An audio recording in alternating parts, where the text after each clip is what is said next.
Follow-up questions from Community of Grace. This is from the sermon on the 29th of June. I was preaching about the flood, the story of God's promise to always be with us through the worst of the storms.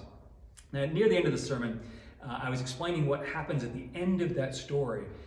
You certainly don't learn this in your Sunday school stories about Noah's Ark, but at the end of the story, after the altar, after the rainbow, Noah gets so drunk that his pants fall off, and his sons try to take care of him, but he feels a little ashamed, and so Noah curses his kids and their grandkids, kicks out his son Ham out of the family and says, just go, get out of here. Now, a lot of people looked at me with the eyes that said, I don't know what you're talking about, which is a good thing that a lot of folks have never grown up hearing that story or that interpretation. The interpretation being that some people, particularly in America, particularly the last couple hundred years, have used that story of a curse to explain the justification of slavery and white supremacy.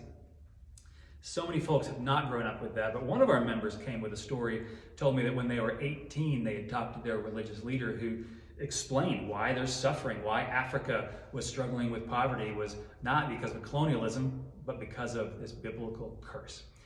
Now, he thought that was crazy. I think that's crazy. But where does it come from? I turn to Kelsey.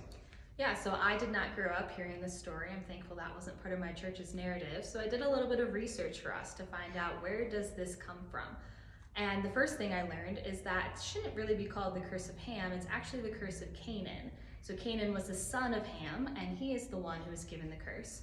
We see this in the biblical narratives that the land of Canaan is often seen as the antagonist against the Israelite people. So this curse tracks through that. But there's any connection about race or slavery between the curse and Canaan.